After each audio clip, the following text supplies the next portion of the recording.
উত্তাল ঢাকা বিশ্ববিদ্যালয় এলাকায়।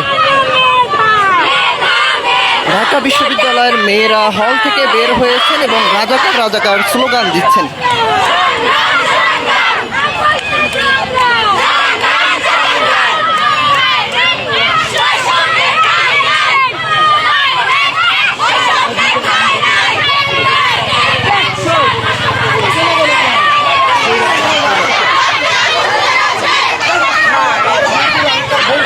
দর্শক দেখছেন মানবজমিন লাইভ, সঙ্গে রয়েছে আমি মারুফ হাসান। এই মুহূর্তে ঢাকা বিশ্ববিদ্যালয়ের বিসি চত্বর থেকে সরাসরি যুক্ত রয়েছে। মূলত আজকে মাননীয় প্রধানমন্ত্রীর রাজাকারের সন্তান এরকম একটি মন্তব্য নিয়ে মূলত ঢাকা বিশ্ববিদ্যালয়ের শিক্ষার্থীরা বের হয়ে এসেছেন এবং তারা বিভিন্ন ধরনের স্লোগান দিচ্ছেন। এর আগে আমরা দেখেছি রোকেয়া হল থেকে শিক্ষার্থীরা বের হয়ে এসেছেন এবং অন্যান্য হলের শিক্ষার্থীরাও বের হয়ে এসেছেন, তবে তুলনামূলকভাবে মেয়ে শিক্ষার্থীদের সংখ্যা বেশি এবং মেয়ে শিক্ষার্থীরাই স্লোগান দিচ্ছেন বেশিটা।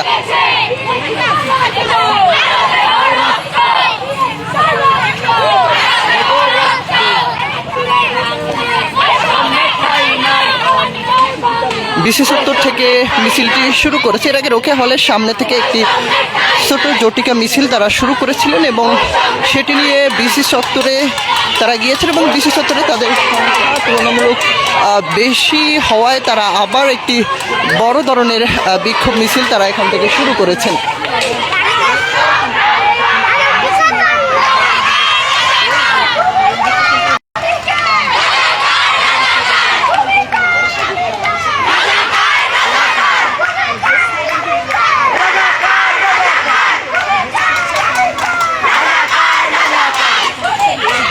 হাজারো শিক্ষার্থী ইতিমধ্যেই এই মিছিলে যোগ দিয়েছেন এবং সবাই বেশিরভাগই নারী শিক্ষার্থী।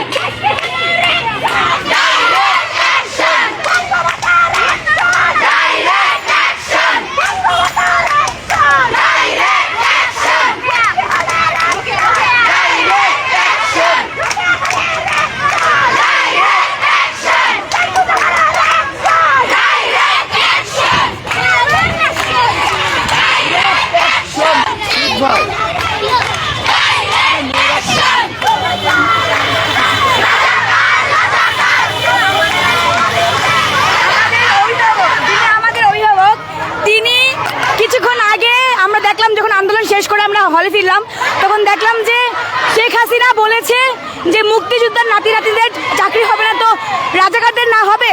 তো আমরা কি বাংলাদেশে রাজাকার বাস করছি? সেই জন্য আমরা এই বিক্ষোভ মিছিল বের করেছি, মশাল মিছিল বের করেছি। আমরা সবাই ক্ষুব্ধ হয়েছি। তিনি আমাদের অভিভাবক, তিনি আমার একটা কথা কিভাবে বলতে পারেন?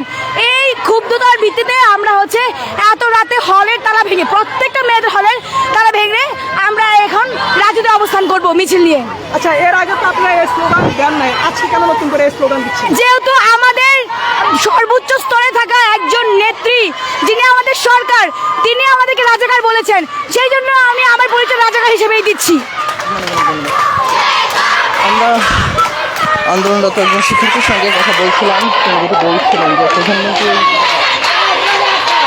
বিশুদ্ধ হয়ে মূলত তারা বিক্ষোভ মিছিলটি শুরু করেছেন। হাজারো নারী শিক্ষার্থী ইতিমধ্যে এই বিক্ষোভ মিছিলে অংশগ্রহণ করেছেন। আপনারা যদি সামনে দেখেন, ইতিমধ্যে অনেক শিক্ষার্থীরা এই বিক্ষোভ মিছিলে যুক্ত হয়ে গিয়েছেন।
ইতিমধ্যে কয়েক শতাধিক শিক্ষার্থী এই বিক্ষোভ মিছিলে অংশগ্রহণ করেছে।